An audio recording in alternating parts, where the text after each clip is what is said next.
মানুষ, আল্লাহ আপনাদেরকে আজাদ দিয়েছে জালিমের হাত থেকে। কিন্তু মনে রাখবে, আপনারা নতুন করে যেন জালিম হবেন না, আপনারা নতুন করে যেন গরিবের ভাত কেড়ে নেবেন না, আপনারা যেন নতুন করে অসহায়ের উপর অত্যাচার করবেন না, আপনারা যেন নতুন করে নারীদের ইজ্জত লুটবেন না, আপনারা ওই সকল জালিমদের মতো হবেন না যে জালিমদের উপরে আল্লাহর লানত কোন মানুষের উপরে জুলুম করে টাকা তুলে দুটো বাইক কিনে নেবো এরকম যেন নিয়ত করবেন না তো। জোরে বলুন, এই নিয়ত করবেন না তো। হাত তুলে বলুন, করবেন না তো। যদি কেউ করে, জুম্মার দিন আমি থাকি, আমার কাছে রিপোর্ট দেবেন তো। হাত তুলে বলুন, দেবেন তো। কেন কিছু কিছু খবর আসছে, কিছু কিছু খবর আসছে যে কিছু কিছু টাকার বিনিময়ে দাগিগুলোকে সামনে নিয়ে আসার প্ল্যান চলছে। খবর আসছে, আপনাদের বলে যাচ্ছি, যদি প্রমাণ সহ তথ্য দিতে পারেন, দাগি তো লাঠি খাবে, কথা বুঝছেন না? কিন্তু যে সামনে নিয়ে আসবে তারও কিন্তু মাপ নাই, তাকে জনমের মতো একদম ছেটে বার করে দেবো। কেন এই গরিব অসহায় চোখের পানি যারা ফেলেছে তাদেরকে কোনোভাবে মেনে নেওয়া যাবে না। তার কাছে গিয়ে ক্ষমা চাও, যার চোখের পানি ফেলেছে তার কাছে ক্ষমা চাও।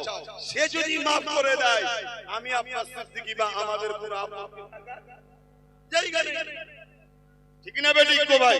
কেন ইতিহাসে আমরা পড়েছি অনেক সাহাবা হুজুরদের ঘরে আবু জেহেল বাহিনীরা শহীদ পর্যন্ত করে দিয়েছে।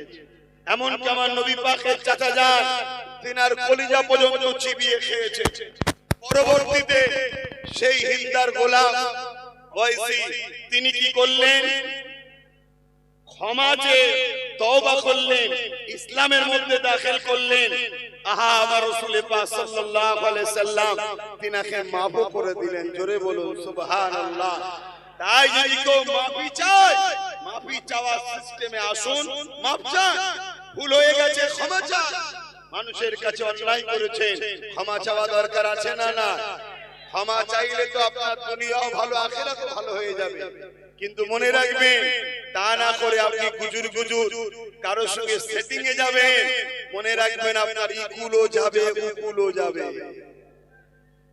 হয়তো ধরতে একটু দেরি হবে, কিন্তু মনে রাখবেন টাকাও যাবে আর সেটিংটাও যাবে। কেন? মনে রাখবেন এই দলের মাথাতে, বুঝতে পারছেন তো, জাতা লোক বসে নেই। আমি হুজুর হতে পারি, কিন্তু কন্ট্রোলও করি আমি, এটা মাথায় রাখবেন, খেয়ালও রাখি। কথা বুঝে আসছে তো নাকি? গাদ্দারি চলবে না, চিটিংবাজি চলবে না, জুলুম চলবে না।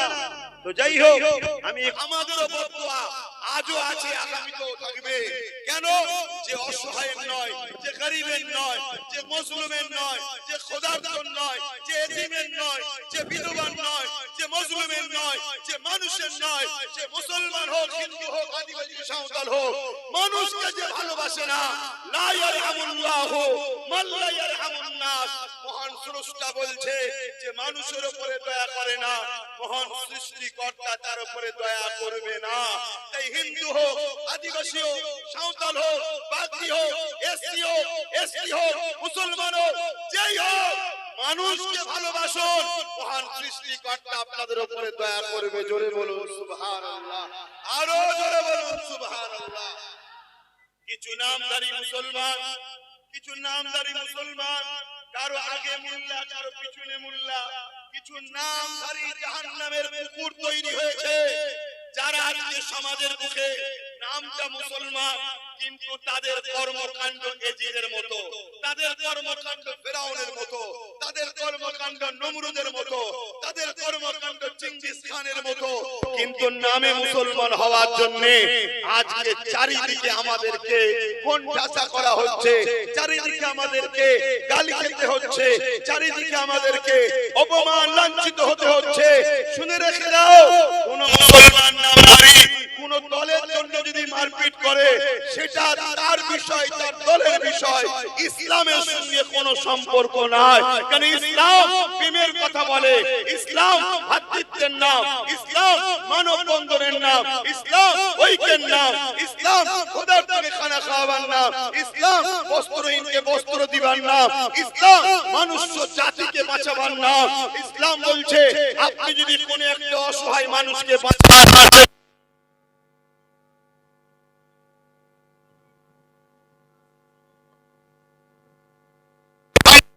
জালিমের হাত থেকে বাঁচান। ইসলাম বলছে পুরো মানুষ জাতিকে আপনি বাঁচালেন। জোরে বলুন সুবহানাল্লাহ। ইসলাম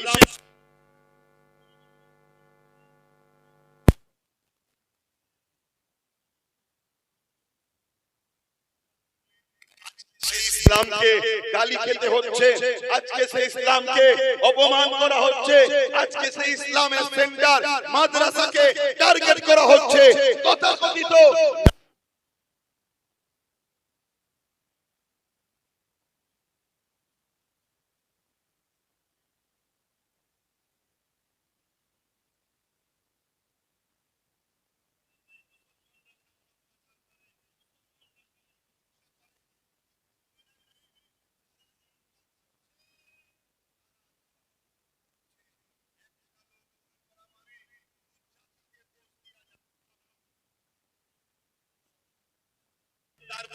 দলকে যেমন অপমান করা যায় না, ঠিক তেমনি একটা লোক যদি অন্যায় করে, 10টা লোক যদি অন্যায় করে, তার জন্য লক্ষ কোটি লোককে নোংরা কথা বলা, তাকে দাগ লাগিয়ে দেওয়া, তার উপরে জুলুম করা যায় না।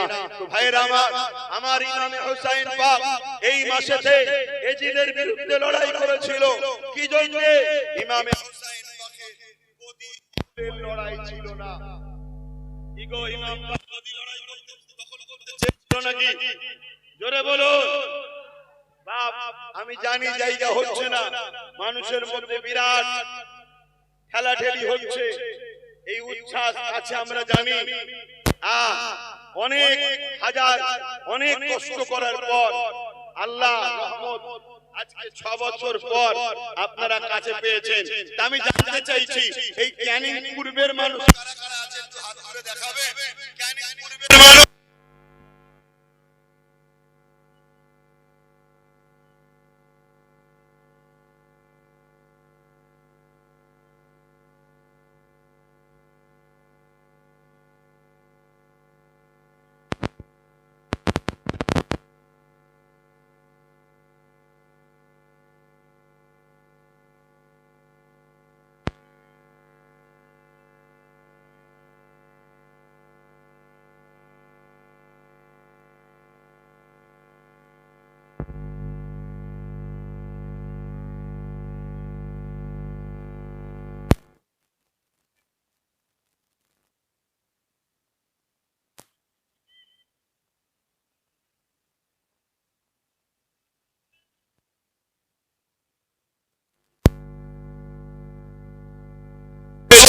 কিন্তু মনে রাখে আজকে কি জুলুম টিকাতে পেরেছে? জুলুম টিকতে পেরেছে? তাহলে জুলুম একদিন মিটবে।